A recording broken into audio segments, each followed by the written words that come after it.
Bonjour les élèves, dans cette vidéo, nous allons continuer la révision du passé composé et nous allons spécifiquement étudier l'accord du participe passé au passé composé avec les verbes être et avoir.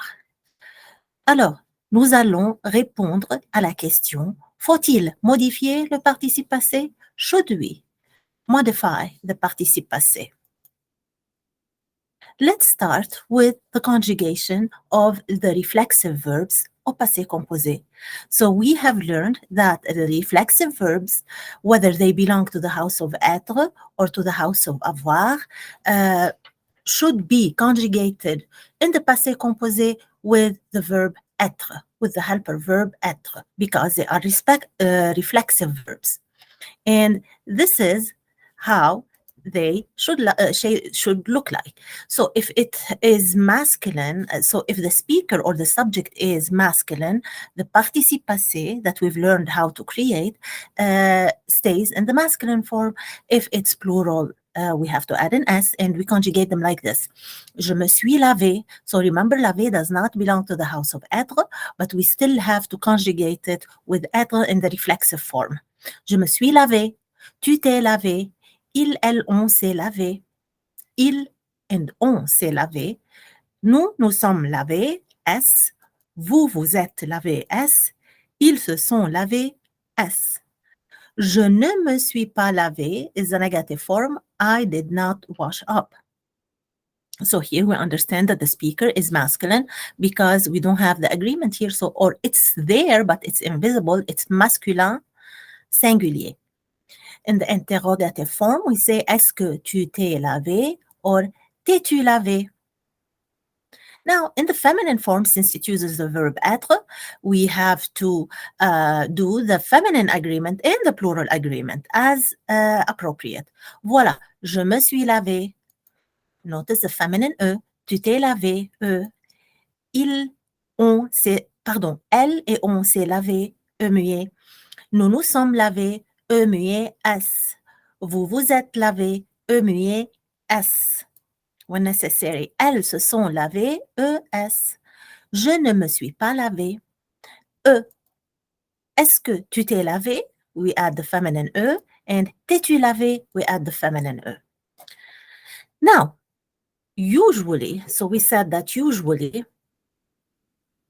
we have agreement of the past participle with the subject, right? This is what we've seen in the previous slide. The past participle agrees with the subject when it's a reflexive form. But there are exceptions to this rule. When we have Eric s'est promené and Anne et Claire se sont promenées avec lui, we do have agreement. It's invisible here, but it's there. And here we have the feminine plural agreement. There is no agreement, however, when the reflexive verb is directly followed by a noun. Notice, or let's compare. Stéphanie s'est lavée, she washed up, or she washed herself, we have agreement. But if laver or the verb is followed by a noun, then we do not do the agreement anymore. Elle s'est lavé les mains. So in this case, the verb is followed by a direct object. So we drop the agreement of the past participle with the subject. Okay, so remember, reflexive verb uses être, and we have to do the agreement of the past participle unless it's followed by a noun. Note also that Catherine et Sophie se sont achetés des vêtements. Here, they bought themselves some clothes. Since acheter, although it's conjugated with sont, since it's followed with vêtements, another noun, we do not do the agreement. The verb se souvenir is conjugated like venir. Se souvenir means to remember, to remember. It's conjugated like venir because venir is in the stem of souvenir. So you say, je me souviens, nous nous souvenons. This is the reflexive verb in the present tense. Elles se souviennent in the present. Je me souviens, nous nous souvenons, elles se souviennent. Just like venir.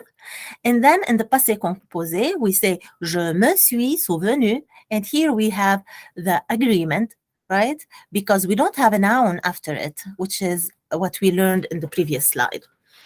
The following regular verbs are commonly used in the imperative. S'en aller, l'imperatif or the imperative is the command form, right? S'en aller means to go. We hear a lot, or this is a very commonly used expression. Va-t'en, go away. Va-t'en, go, leave, go away. Allez-vous-en, go, leave, or go ahead. Se taire is a reflexive verb, but it's used a lot in the imperative or command form. Tais-toi, be quiet. Taisez-vous, you all, be quiet. S'asseoir is to sit down. Assieds-toi, sit down. Asseyez-vous, you all, sit down. Okay, here is the conjugation of s'asseoir, se taire et s'en aller. So for je, it's je m'assieds, tu t'assieds, il s'assied, nous nous asseyons, vous vous asseyez, il et elle s'asseyent. Pour se taire, je me tais, tu te tais, il se tait, nous nous taisons, vous vous taisez, ils se taisent. Pour s'en aller, je m'en vais, tu m'en vas, il s'en va, nous nous en allons, vous vous en allez, ils s'en vont.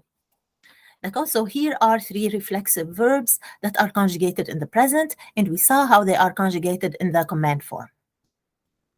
Let's look at, let's push it a bit and go a bit further. Allons plus loin. Reflexive verbs are also used to express a reciprocal action. That is, an action in which two or more people interact with one another. Here's an example.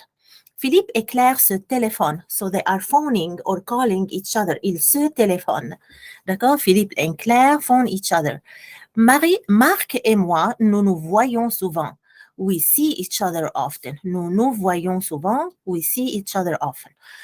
Où est-ce que vous allez vous retrouver? Where are you going to meet each other? Vous allez vous retrouver.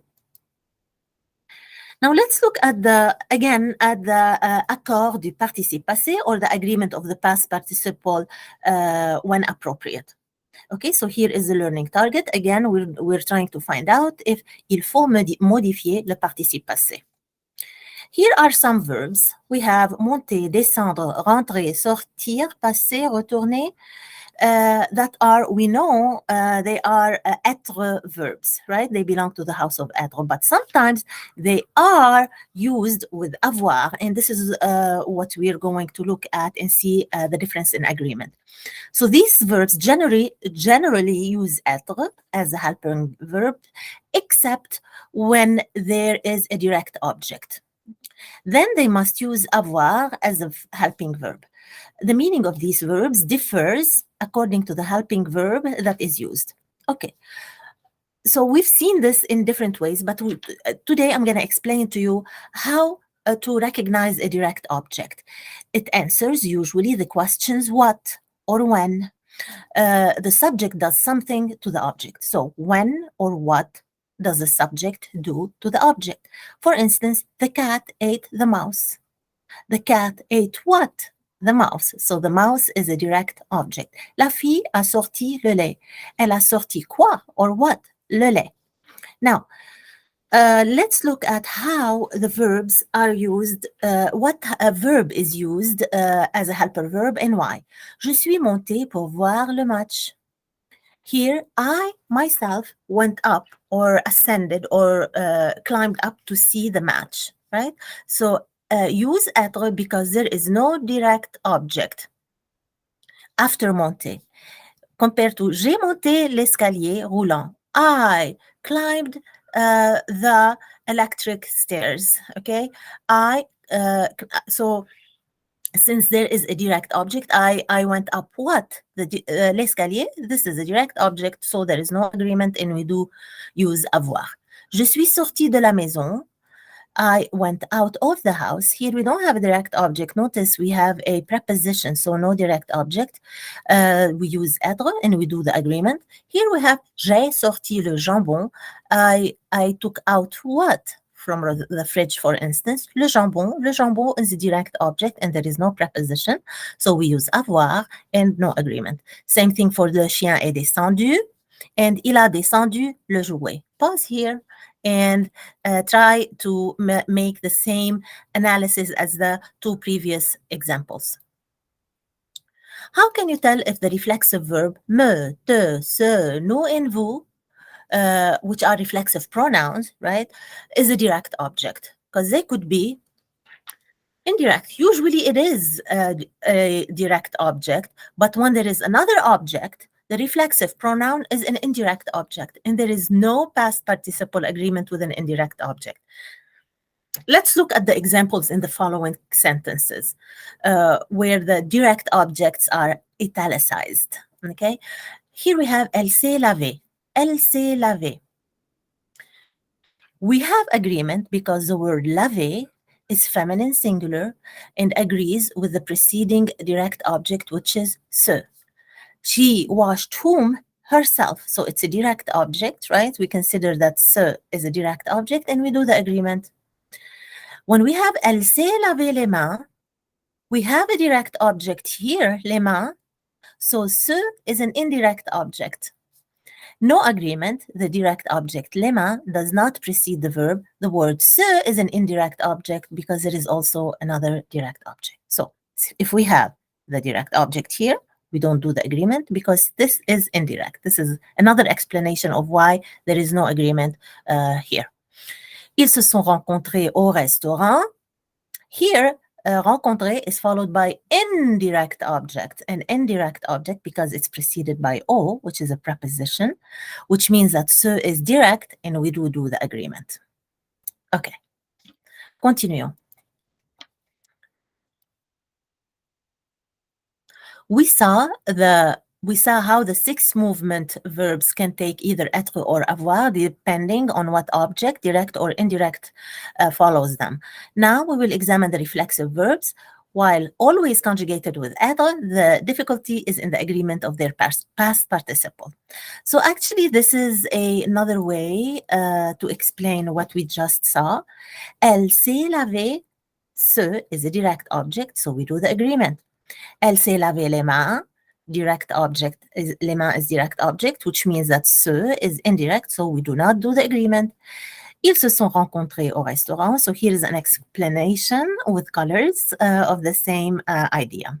Pause and try to understand. We come here to the end of this lesson about the agreement of the past participle. So I hope this made sense. Make sure to review and rewatch as necessary and fill out the lesson notes that go with it. Merci beaucoup les amis. Au revoir.